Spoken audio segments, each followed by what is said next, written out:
Hey there, all you beautiful Texans. Welcome back to the James Show. It's News Talk 820 WBAP, now on FM at 93.3, 61 days until the election. We're going to have some good story time today. I got to go to the car show at the convention center for a little bit this morning. I got to go to an event with the American Jewish Conservatives. Met Ted Cruz last night, said hi to Alan West. I'll tell you all those stories coming up. But we've got to get you caught up on what's going on the campaign trail. Connor Vassal's back on with Young Voices. And Connor, is the old Russian collusion fable back, or is this just going to fade into the memory in a week or two like the term weird did? Well, James, you know that the Russians collude in every single election. It's a threat to our democracy, so how dare you make light of such an event? The sarcasm is definitely warranted. Thank you. The other thing, yeah, right. The other thing I'm looking forward to is maybe in the next 24, 48 hours, are they going to shovel Kamala back into some shed in the woods and say, we're going to do debate prep until next Tuesday? I mean, if she wants any shot at it, I think they have no other choice. You know, I mean, we look at this debate, right, coming up. We have these rules, the standards that are set, and they're pretty much the same as the one that Trump had before with Biden. You know, they are going to mute the mics. There are no notes. They have to stand at podiums. God forbid they have to stand, right? So the Harris campaign is not really looking forward to it, especially when with the fact that they were banking on Trump interrupting her. So they were really opposed to that whole mic mute situation. So, you know, if they're going to prep, they better start earlier than later. Well, I think she's going to be able to skate through this. You know, all she has to do is put up with about 90 minutes of this. She'll be able to filibuster with some gibberish. You know, Trump is going to spend plenty of time taking up a lot of oxygen in the room. You're probably going to get some long questions from the moderator. So really, what does she have to put out? Maybe 20, 30 minutes of content that sounds reasonable? I think she'll push through this, and I'm not so sure if there's going to be a second debate, Connor. Yeah, I mean, I'm not going to, you know, assume that there's going to be any more debates after this one. I mean, I would actually put my money on that this may be the only one. But, you know, it's 90 minutes. She can barely go through 5 minutes talking to the press with notes. So 90 minutes standing with no notes and nothing else to help her. I mean, that's a tough ask. I am interested to see what the ratings for this will be because the ratings were pretty good for the last debate, and rightfully so. For the first time in our lives, Connor, we saw someone's political career end at a debate. They did so damn bad. But this time around, you know, with the last one being so hot, you know, if millions and millions of people watch this could actually be more influential than other debates. You know, I would pull out my Trump impression if it were better, but yeah, I think this will be the biggest debate in the history of debates. Everyone loves it. Everyone knows it. I know it. You know it. Everyone says it. Believe me, it's going to be magnificent. Fantastic. You know it. Frankly, it's the best. Yeah. All right. We'll get some light applause for that. Oh, thank you. Thank you. All right, Connor Vassal. There's only one VP debate that's on the schedule, and someone said this. I heard this earlier today, and I didn't think it was right. It's like October 28th, like just a few days before they vote. So it's too late to even matter. Is that right? Are they really having it that late? It appears so. I think it's just a second thought for them at this point. Everyone is just all eyes on deck for the presidential debate, right? And it's actually good that they're taking place in September. It's just enough time for people to actually, you know, absorb what the heck is going on. But it's not late enough, as you said, like the Veep debate where it's like, okay, it's literally right before election. What are they doing? So right now, the only thing that matters is this upcoming debate, and we will see just what they bring to the table. Well, look, how about we do some chess thinking here? And if they do pull this off, what a magnificent job the Democrats have been able to do by putting up a candidate that nobody voted for, that has a vapid policy platform. And I don't mean that as an insult. I mean, we just don't know what it is, with almost no platform. And they've managed to turn this whole thing into just a referendum on Trump. How much does this country hate Trump? And that seems to be what the election is going to hinge on, Connor.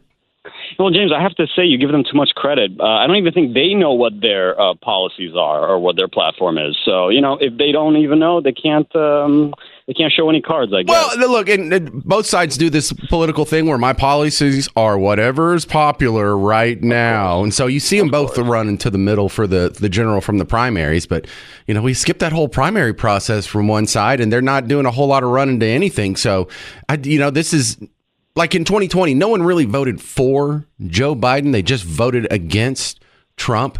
And it worked. So I think there should be some concern that it might work this time. Well, if I may just add, I just saw an article, it was from last week from the BBC, and they actually said, no irony, no sarcasm, that Kamala Harris thrives on debates. And they say how she interrupts and talks over her opponents. Excuse me, I'm speaking. But, I think she has a run for her money here because she has that mic mute, and she's not going to be able to bank on Trump, as you said, taking up oxygen too much. All right, Connor Vassell, find him online outside of the James Show on WBAP. Thank you for your time again, Connor. All right, coming up next, a couple of sound bites that are election 2024 related, and I'm noticing a pattern here. There was a convenient cutoff, and I'm like, wait a second.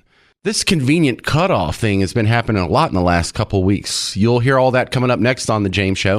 If you want to jump in with your thoughts on election 2024, 800-288-9227. I'm James Parker. It's News Talk 820 WBAP, now on FM at 93.3. Hey, welcome to The James Show. News Talk 820 WBAP, now on FM at 93.3. Look, some breaking news that happened right before The James Show started. Hunter Biden has said he wants to put in a guilty plea deal. His tax trial is underway, and this is unexpected. I didn't know this was going to be moving so fast. They are now setting up a little podium with some microphones outside of his trial in Los Angeles. This is the Hunter Biden tax evasion, like of all the crack he was smoking and all the hookers he was abusing and all the other legal guns he's waving around. What do we get him on? Oh, I don't think this was on your 1040, young man. We better bring you in. So he's going to fight it. Apparently now he finds out that he's losing. He's like, I'm changing my mind. I want to take that plea deal after all. I don't know if this is normal, if this is, we'll talk to a lawyer about that. But I think his lawyer's about to come out and speak. And usually in situations like this, has a deal been reached? Is there something we need to know about that? And this trial's of concern because, he needs to go ahead and get this thing done so Daddy can pardon him before he is either kicked out of office or he strokes out of office or he's 25th Amendmented out of office or he steps down for air quotes medical reasons. That's the first thing I think of when this Hunter Biden stuff happens. Like, hang on a second. Why are they trying to scoot up this timetable? I thought they had this all worked out. So let me give you, this is the 2-minute, a little more detail from Fox News when this broke. I just recorded this like right 1:46, right before the show started. So this was the original report, and I think we may have an update from the lawyers in a second. All right, we did not anticipate this. There has been breaking news at the Hunter Biden trial. Remember, his attorneys were working today to try to get a stoppage in this, get the case thrown out, and they were trying to nullify the case, so on and so forth. We had my legal guest at the top of the hour. Well, now he plans to change his plea in the case to guilty. It's a tax fraud case. We know he has money. Phil Holloway, one of my guests earlier, former federal prosecutor, said it's a foregone conclusion that the guy is guilty. That the case now hinges on, well, what's the penalty going to be? Our correspondent, Jonathan Hunt, live for us in Los Angeles. Jonathan. Harris, good morning to you. And yes, we just got the breaking news that Hunter Biden is indeed changing his plea in this tax evasion case to guilty. We do not know at this point whether this is the result of some sort of plea deal. It would be reasonable to assume that there has been some deal done between the defense and the prosecution to bring about this change in plea to guilty. The question is now, what kind of sentence might he face? There were 9 charges, remember, that he faced here. 3 of those were felony charges. Yeah, I'm not too worried about the sentencing. Don't we all just assume this dude's about to be pardoned? 17 years behind bars. He ain't going to go to 17 years behind bars. This guy, really, if we were worried about executing justice on this guy, don't you think we'd pick up some of the crack and prostitution and illegal guns, some of the bribery charges, buying influence? You don't care that he bought influence. You care that he didn't file his taxes properly on the bribe money. Really? His son on this guilty plea. All right, enough of that. I just wanted to let you be aware of that in case we have to cut away to the lawyers announcing something new. And just how comical is life in 2024? I have 2 TVs on. Fox News is on the left. MSNBC is on the right. On Fox News on the left, they're talking about what's going on with Hunter Biden's plea deal and his tax evasion scheme. On the right screen on MSNBC, what are they talking about? Trump has pleaded not guilty to the the new January 6 charges that were just re-trumped up. If is re-trump a word now? I think I just invented a verb, re-trump. Yeah, they got re-trumped. So they're talking about the Hunter trial on for Team Red. They're talking about the Trump trial for Team Blue. It's like we're living in two different worlds. This might as well be the news for Earth and the news for Mars. Like we are on different worlds. The other thing I wanted to show you about what's going on in the news. Some dude named Scott Jensen. He's a state senator, I believe, in Minnesota and has worked with Tim Walz in the past. Not a big fan. And when he was talking to the media, the local Minneapolis, whatever network, WCCO, those call letters sound familiar because there's a radio station up there with those call letters. But the TV version of that, they just cut him off. He was making some valid criticism of Tim Walz. And then all of a sudden, oh, jeepers, it looks like we lost the feed. My phone must have dropped the call. I don't know. Maybe did you step into an elevator? I don't know. The governor has agreed to a debate on October 28th. You're not thrilled about that. Esme, you and I both know that that's a sham. Early voting starts in less than 3 weeks. Come on. What's happening is Tim Walz wants to have one debate as late as he can, potentially after 50% of Minnesotans have voted, and say, see, all the major news programs understand that I've had a debate. At this time, 4 years ago, Tim Walz had participated in 4 debates. He's absolutely been shutting them down. He wants to do this one debate so far into it, just before Halloween, and you know that he's actually using you to put out his message that I want to debate. He doesn't want. Looks like we lost that feed right there. You were just hearing from Dr. Scott Jensen, and we're going to continue to update you online on this ongoing election. Yeah, we just lost our feed. Oh, I think Ronnie accidentally kicked out the old coax cable, or we had a 56K modem hooked up to a speak and spell. I don't know why it failed. It's the weirdest thing. But that's funny and just a coincidence if it happens once. But this happened. I remember 2 weeks ago we played this clip on the James Show. I don't know if you heard it because you should listen to every second of every episode, but I know you can't. This was RFK and his big announcement. He got cut off by CNN when he went into the Kamala astonished to learn criticism. Of a Democratic Party presidential nominee who, like Vice President Harris, has not appeared in a single interview or an unscripted encounter with voters for 35 We've been days. Listening to independent candidate Robert F. Kennedy. Well, time Jr. to jump in. Time to save our candidate. Outlining what has turned out to be legitimate, effective criticism. Just got to swoop in real quick. Oh, my goodness.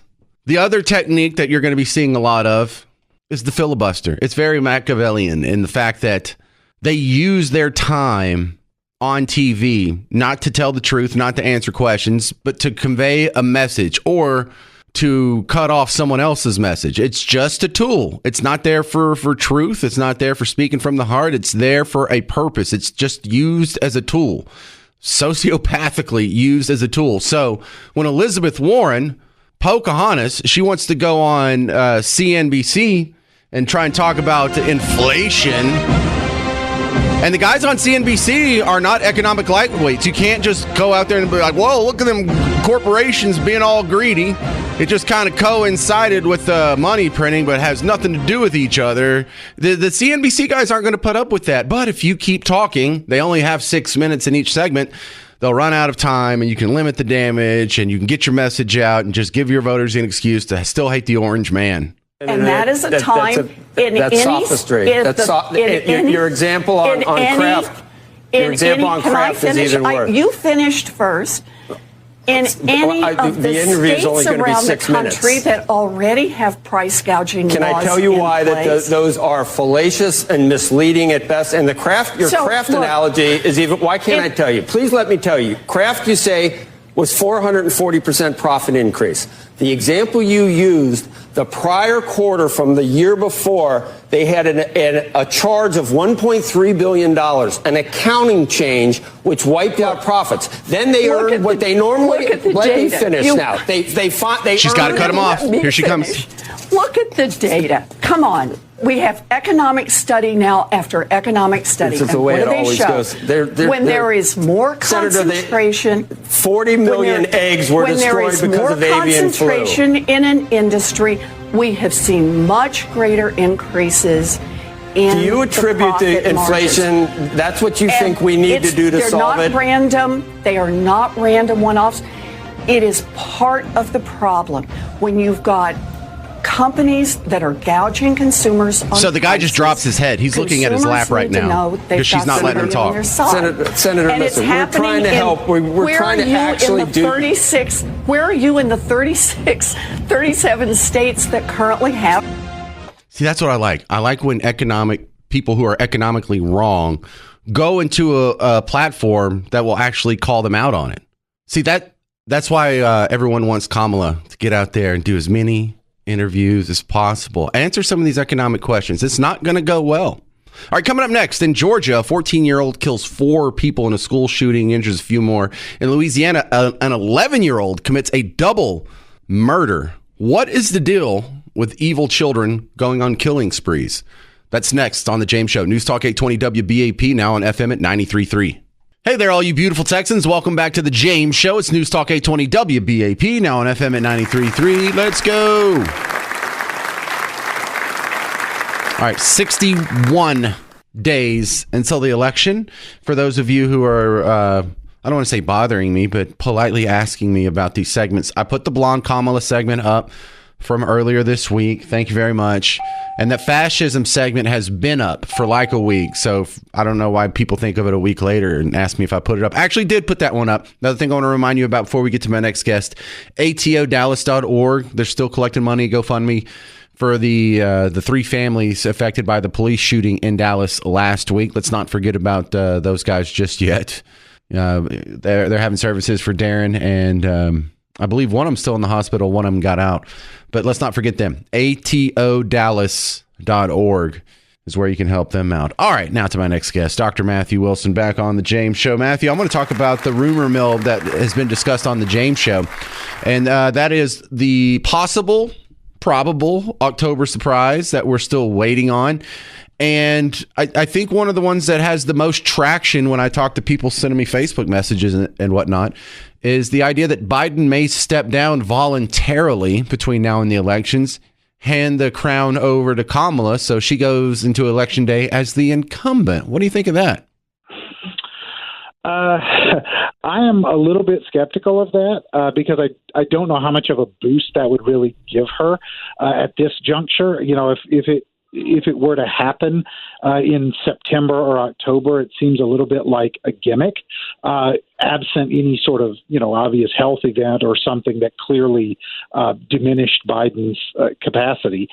So now what would not surprise me, what I would find more likely is that if Kamala Harris were to lose the election, that is, if Donald Trump were to be reelected, that Biden could step down during the lame duck period and let Harris take over just so we could have the first ever woman president.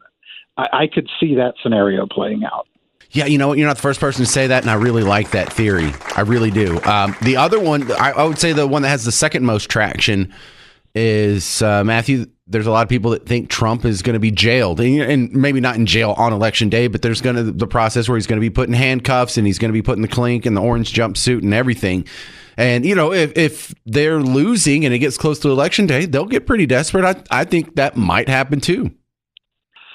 Well, it depends on who you think, quote unquote, they are, because the federal government is not in a position to do that. It would have to be through the trial proceeding in New York. Right. Now, I think it's not a surprise to anybody that the judge there does not like Donald Trump and certainly inclines towards the Democratic side. But that's not something that President Biden or Vice President Harris or the Justice Department can make happen directly. It would have to happen through the New York court system. And it would really be a stretch to sentence him to prison based on the charges of which he was convicted. That is, the overwhelming majority of people who do the things that he has been convicted of do not get prison time. And so I think that would cause a huge, huge national outcry where it would look like very much an election year ploy. All right. Well, this other news story just happened right before the James Show started. So if you hadn't read up on it, I understand. But Hunter Biden is pulling out of his trial and offering a guilty plea? Yes, I did hear this, and I'm not sure what the details of the prospective sentence are, but clearly he does not relish the prospect of a public trial where maybe some embarrassing information could come out, embarrassing to himself, embarrassing to his father, perhaps to other high-ranking Democrats. If the charges against him are strong, and they appear to be, then it's not uncommon to see defendants take pleas as they get closer to trial, whether they're politically connected or not. So, this would not be a shocking outcome. On the state level, the biggest election I see for Texans as a whole is the Ted Cruz versus Colin Allred. It looks like Ted Cruz is going to walk away with this, but I'm surprised how close the numbers are. Yeah, Cruz is clearly the favorite. And what's been interesting is all along in this race, it's been hard for the polls to really get a clear read on where this race stands. We've kind of seen polls all over the place. There have been some credible polls that have showed a gap as small as 2 or 3 points. There have also been credible polls that have showed gaps of 8, 10, 12 points. So, it's not entirely clear whether this is a nail-biter race or one that Cruz should win comfortably. I would say at this point, the best guess, you kind of split the difference there and assume that Cruz wins the race by 5 or 6 points. I think that's the most likely outcome. But, a lot of it depends on where the presidential race stands come early November. And if there still is a lot of excitement surrounding Kamala Harris that really drives Democratic turnout, then we could see a much closer race. If that kind of abates and recedes and we go back more to partisan normal, that's where I think you start to see a Cruz win in the high single digits. Yeah, are the polls usually this disparate, though? Because they go from a 2% Cruz lead from Remington to a 16% Cruz lead from a University of Texas poll. And that's a pretty wide swing there. Is that normal? That is bigger than usual. Okay. Polling is good. Polling is tough, and it has become tougher in recent years. That said, there's usually not that much disagreement among credible pollsters. And so that I think there are multiple characteristics of the Texas electorate in particular that make it hard to get a read on, particularly the fact that the simultaneous fact that we have such a large Hispanic electorate and that the Hispanic electorate's partisan loyalties are very much in flux. You put those two things together, and it does make it hard to pin down accurate polling results in the state. All right, Dr. Matthew Wilson, thank you for being on the James Show again. You do your school a credit. Oh, thank you very much. All right, your thoughts on election 2024, 800-288-9227. Do you have a likely October surprise that you would like to predict? 800-288-9227. Brenda just texted me in the last segment. She thinks Trump's going to be jailed on Election Day. That's not bad. 800-288-9227. This is The James Show, News Talk 820 WBAP, now on FM at 93.3. Hey there, welcome to The James Show, News Talk 820 WBAP, now on FM at 93.3. I told you I put it up. I think some people are messing with me sometimes. What was it, the beginning of the last segment? What time is it? Yeah. At about 3:05, I said, hey, I put up that segment from about fascism that I did a couple weeks ago. I had a few people asking me about that. And I think Kimmy's messing with me because right after I said that, she sends me a message. Hey, listen, I love your show. Can you put up that recording of the lady from Austria that was talking about the Nazis? It's like, hey, are you messing with me? Are you? I sent it to her anyway. I don't mind. If she is, brilliant. If not, then she's innocent and she didn't know any better. But 800-288-9227. If you have any comments on what's going on so far with election 2024, I love your predictions on what you think is going to be the October surprise. Also, something that's been a thread throughout this show is my bones are chilled by these child murderers. The 14-year-old that killed 4 people in Georgia. Couple that with the 11-year-old who killed 2 people in Louisiana. What the heck's going on? What can we do about that? 800-288-9227. Andrew in College Station. You're on WBAP. What do you think, sir? What scares me most is I think you're becoming my favorite freaking host. Oh, you can do better than that. Anyway, so the Harris being the first woman president, I don't think that's going to happen because she just is not deserving. And I think, I would even say Hillary Clinton would be more deserving than her. And I think women would be really upset that she would be the first woman president. It's just, she's done nothing to deserve it. I mean, can you imagine? There's a history of it, and it's her. That's so wrong. Let me tell you why I think history's against you. Do you know who the first female governor was? Texas, wasn't it? Well, kind of. In both of them, I'm so glad you got it that close. Now, technically, it was a lady in Wyoming. Now, the first lady who was elected governor was in Texas, but both of the stories are very disappointing. If I'm not mistaken, the lady in Wyoming, like her husband was the governor and he stroked out, so they just had a special election and put her in there. In Texas, Paul Ferguson was so damn corrupt that he got run out of office, I believe on legal charges. He had to resign like Nixon style, and then he was forbidden from running from office because I something about, stealing thousands of dollars and being a felon. And so he ran his wife as sort of the 2-for-1 package. And it was just a thinly veiled cover for the fact that you're really voting for Paul Ferguson to be back in office. But, neither one of those situations are like the upstanding thing that women can be proud of. Tell me the story about the first female governor. Can I give you who I would want to be? Go ahead. Sarah Huckabee Sanders. That's who I want to be the first female president. Yeah, that'd be pretty good, wouldn't it? Yeah. And you, dude, are freaking awesome. Sorry, I almost cut. Yeah, do we have to dump that one? He did dump it. All right. We dumped it just in case. He said I was awesome with a adjective that starts with F. We'll just leave it at that. I can't say anything bad because he was being nice when he did it. But usually that makes me mad when you cuss. But if you cuss while complimenting me, it's interesting how my values become flexible all of a sudden. Like yesterday, Garrett and I went to this event. It used to be the Dallas Jewish Conservatives, but they've gone ahead and given themselves a promotion. Not the Texas Jewish Conservatives, all the way up to the American Jewish Conservatives. So they skipped a step there. But we're waiting in this long line to go to this speaking engagement, and there's a little fundraiser, and there was a banquet, and it was all nice. But the line to get in it was long, and it was going slow. And there was this woman in front of us, and not to be like shallow or objectify people, but she was beautiful. She was like a 10. And one of her friends showed up. Oh, Amy's so gonna sue her, and she just cut like right in front of us. And now, on some circumstances, I will not abide you cutting in line, sir. We all have to follow by the rules, and none of us are special. But if you look like Christina Brinkley in Summer Vacation, you can cut all you want. You can bring 10 of those ladies. Y'all can all cut 100. Y'all can all just cut in front of me. It's funny how flexible your values are. Or I shouldn't accuse you. My values are. With just a couple of tweaks to the variable there. All of a sudden, it's not so bad. I don't mind cutters at all. It's like, who cares? We're all going to the same place. So some of us have to wait a little bit longer than the others.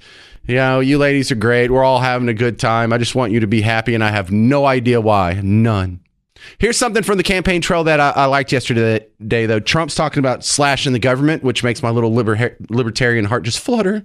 Oh, you're going to cut it? Are you going to cut whole agencies? Are you going to mothball some of those giant buildings in D.C.? Oh, please tell me more about it. Oh, please tell me more. Who's going to head it? Elon Musk. To stop this onslaught at lower prices, I'm pledging today that in my second term, we will eliminate a minimum of 10 old regulations for every one new regulation. We'll be able to do that quite easily, actually. And instead of attacking industries of the future, we will embrace them, including making America the world capital for crypto and Bitcoin. Oh, man, libertarians are loving this. Oh, yeah. Tell me more. Tell me more, Donnie. Give me some of that sweet talk. Fourth, at the suggestion of Elon Musk, who has given me his complete and total endorsement. That's nice. Ooh, we love Elon. Guy. He is a smart guy. He knows what he's doing. He knows what he's doing. Are y'all going to be working together to cut government, Trumpy poo? Appreciate it. I will create a government efficiency commission tasked with conducting a complete financial and performance audit of the entire federal government and making recommendations for drastic reforms. A federal audit? That's so hot. Can't go on the way we are now. Oh, my God. A federal audit? Budget cuts? Elon Musk? Oh, my goodness. I don't know if I'm going to be able to finish this segment. All right. If you're getting a little excited, if you get a little thrill up your leg, you're getting a little tingle from that, let's go check on our buddies over at MSNBC. I'm sure they're having a good time with this, right? Are they enjoying this whole election season as much as we are, or are they having a hard time over there? Let's just see. Are they happy with He has had a grip on the Republican Party ever since then. When that happened, I received a call early in the morning, on the night after he said that, from a fairly prominent Democratic United States senator who said, "Did you hear what Trump said last night about John McCain?" And we both agreed on the phone, and I think a lot of people probably shared the agreement, that his candidacy was done before it ever took off. But it wasn't done. He became president of the United States. So that's what the you don't even have to don't even listen to the content of what he's saying. Like, listen to how he's delivering it. Like, did you hear what he said? You didn't hear it. Did you hear what Jennifer said about Brenda at the lunch table? Oh my God, we were sitting over by the snack bar and she wanted to get a moo bar. She's like, why don't you just get two? You're so fat. Happened that a man who speaks the way he speaks. You see how he speaks? He's so mean. Times.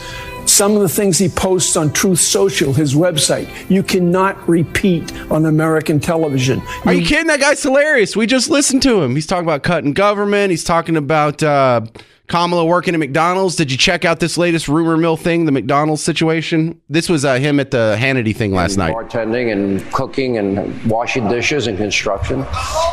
Not McDonald's. That was a lie.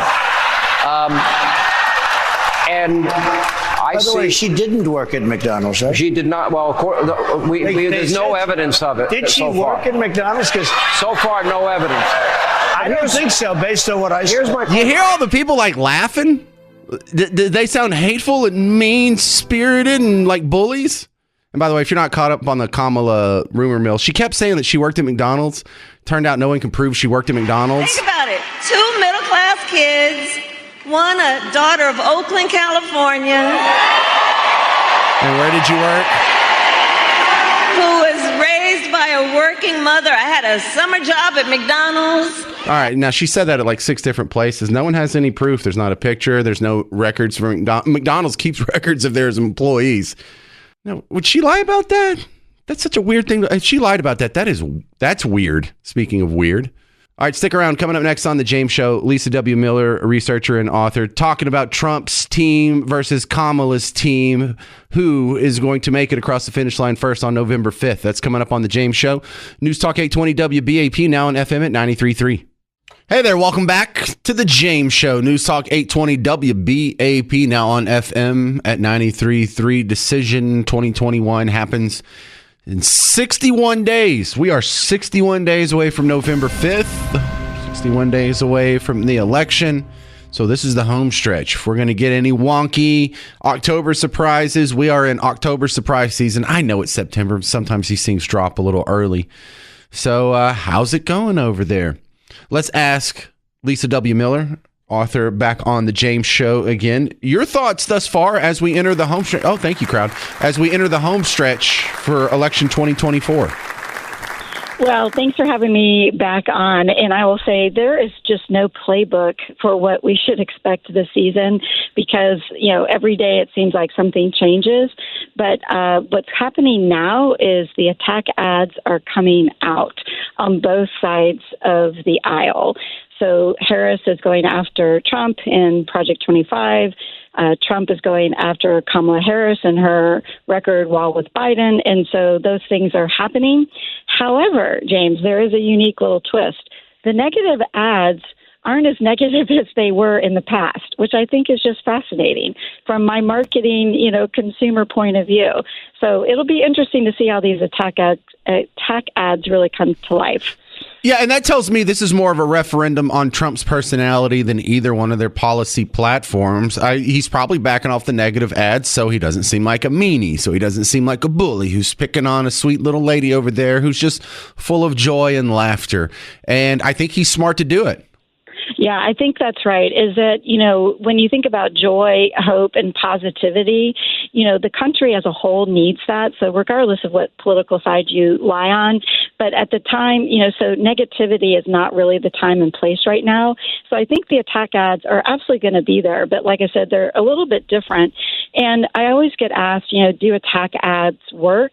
And typically, the reason they run them is that they do work, and they've become kind of this necessary evil of today's campaigning. But what can happen is today it's this fine line between like persuasion versus polarization. And so that's where it's going to be really, I will be, watching with popcorn on the sidelines to see how this all unfolds. Well, they like to say joy, but the most effective emotion from the standpoint of the powers that be is fear. You don't want them to necessarily love your candidate as much as you want them to be scared to death of the other guy. That actually does better for turnout in a lot of people's estimation. Well, here's what's crazy is I wrote a whole book about joy versus fear, but I wrote it more from the business perspective, not the politics. The business of joy? Yes, the business of joy. And so what's interesting is that typically when a business perspective is that joy is what will make, when people are joyful, people will come out, they'll spend money, go to the movies, go to dinner, kind of engage in the economy. But when they're fearful, they don't go out, they don't spend. So fear is actually bad for the economy.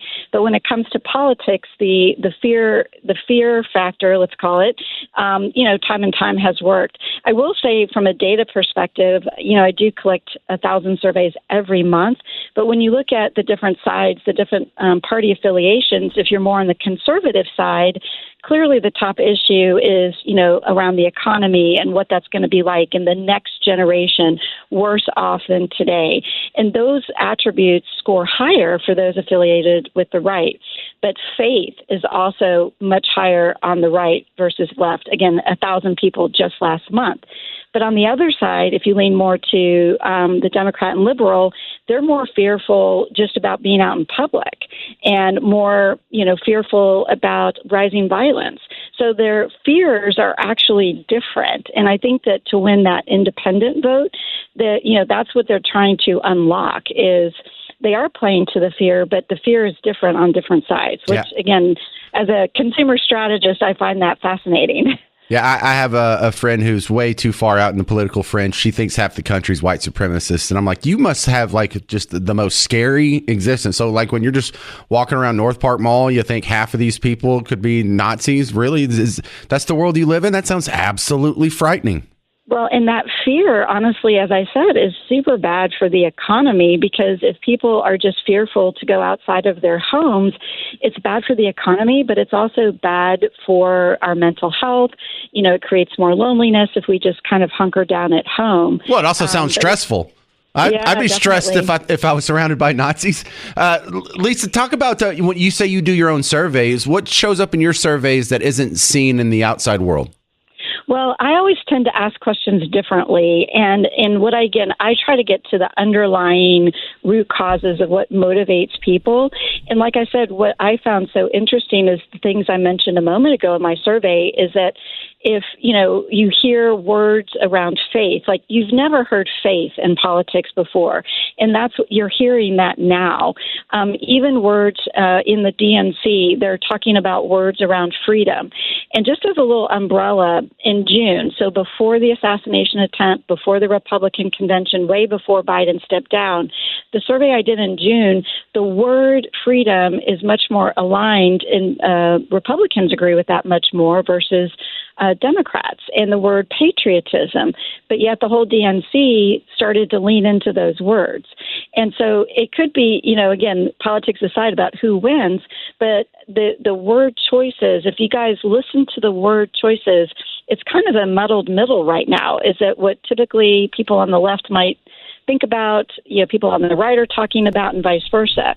So it's that battleground states fighting for those independent voters, down to the individual country, counties and within those states. But that's what I think is really, really different versus prior election years. On your next survey, do like a scale of 1 to 10. How awesome is the James Show? I will add that, James, just for you. All right. This is Lisa W. Miller. Her book is The Business of Joy. What's the name of your business again? It's Lisa W. Miller and Associates, a marketing consulting firm. Thank you very much. There she is. I love people that do their own surveys because they get to ask their own questions. And a lot of times they would ask questions the way you like rather than the way USA Today likes. Your thoughts on that? 800-288-9227. You can make fun of the whole Joy thing, but it seemed to work for a while there. Coming up next, I met Ted Cruz last night. I'll tell you the story in about 6 minutes on The James Show. News Talk 820 WBAP, now on FM at 93.3. Hey there, all you beautiful Texans. Welcome back to The James Show. It's News Talk 820 WBAP, now on FM at 93.3. Welcome to the big show. Tomorrow, we already have half of our Friday show planned. So if there's going to be any breaking news, we're going to have to squeeze it into like maybe a 15-minute window. But we're going to be doing a couple things. We're going to be doing Name That Artist. Got to give away some tickets to Name That Artist. We're going to have the guy who put on the event I was telling you about in the last segment, Benji Gershon from the American Jewish Conservatives. He's going to be on to talk about not just Ted Cruz and Alan West and everything we saw last night, but also the upcoming debate watching party that's happening next week. Oh yeah, there's going to be a party. We'll tell you all about that on tomorrow's show. And then also tomorrow at the end of my show, we resume Troy Aikman's weekly Cowboys report. I know. I got Troy Aikman working for me. I've heard of him, right? He's a pretty good broadcaster from what I hear. My next guest, Presley Baker's back on from the Casual Critics. Welcome back to the James Show. Look, I'm more excited about this debate that's coming up next week, precisely because the fallout from the last debate was so consequential. Debates have never been this hot before, Presley. You're exactly right. And this will be, I believe, Donald Trump's 7th general election debate and Kamala Harris's 1st. So I definitely think we're in for a treat.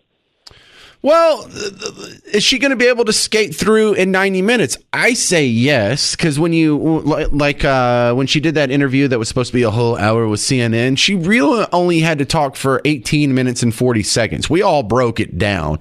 So really all she has to come up with is about 20, 25 minutes of being able to talk and not sound like a crazy person.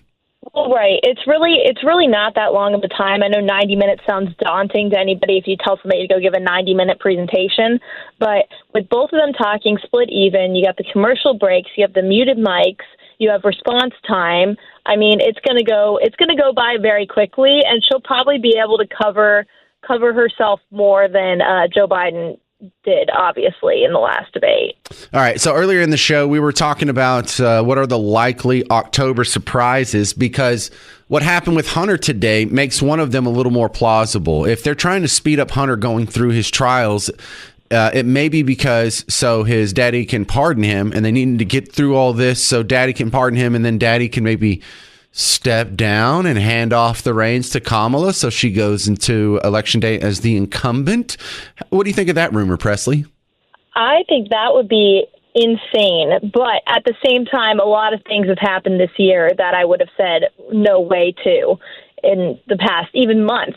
So, I think that's plausible, maybe that they're trying to speed the trial through so that Hunter can be pardoned. But I honestly think right now the Democratic establishment views the Bidens as a hindrance to this next 4 years of the presidency and of maintaining the White House. So I think they're trying to move him out as fast as they can, but I don't know if Biden stepping aside would take the spotlight off that family enough. Have you observed, this has been my observation, just want to run it by you, that the use of the word joy has declined in the last week. Have we reached peak joy? Well, I think that and I read an article in the New York Times where I can't remember who wrote it, but he was talking about how Obama couldn't pass on just the word hope alone. He had to campaign, and I think what the Kamala Harris campaign was seeing was that they couldn't just get by with the word joy. They have to answer some of the hard policy questions that Kamala hasn't answered yet, and honestly still hasn't answered, if you ask me, because I watched that interview and there wasn't much substance to that. Well, joy was working. This whole writing joy, you can criticize it, but it took her into the lead when she started out behind. Biden was behind. That's why they made him walk the plank. So joy was working for a while, and when they got away from it, it seemed to do bad. I think they might just want to pivot back to joy and try and ride that sled all the way through. So that kind of tactic definitely works for the casual voter and the party line voter, but yes. I think when you get into moderates typically tend to inform themselves of policy choices more, so that they know who to vote for if they're not party lined. And independents do the same thing. And I think that they're trying to appeal to that audience. Because if you look at the polls right now, I mean, the CNN poll right now, it's basically 50-50 in all the swing states is what it's showing. There's three states where there's no clear leader, and that's Georgia, Nevada, and Pennsylvania. So Kamala Harris knows what group she has to win, and it's that tiny smidgen in the middle that hasn't already made up their mind. All right, what's coming up on Casual Critics? Well, we're releasing an episode at the end of this week that is basically going over the whole interview with Dana Bash and how just really insane it was. Even if it wasn't as edited as we all think it was, it looked edited, which is the worst part. And I don't even know how it got approved by the Harris campaign to be released, because if it were me and I were the candidate that was running in this short time frame, my first interview would be a live, at least 30-minute interview on primetime CNN if I was a Democratic candidate. And I don't understand, one, why Tim Walz was even there, because I think he spoke once, and it was because Dana Bash kind of looked, maybe twice. And it was because Dana Bash kind of looked awkward and said, what do you think about that? Because he was just there. There was no reason for him to be there. So we get into that in the next episode of the podcast. But Presley, you have just done in the last 11 minutes what everyone wants Kamala Harris to do. Sit down, answer questions with no script. Do you have a script over there? No. Did I send you the questions beforehand? Do you have any notes in front of you?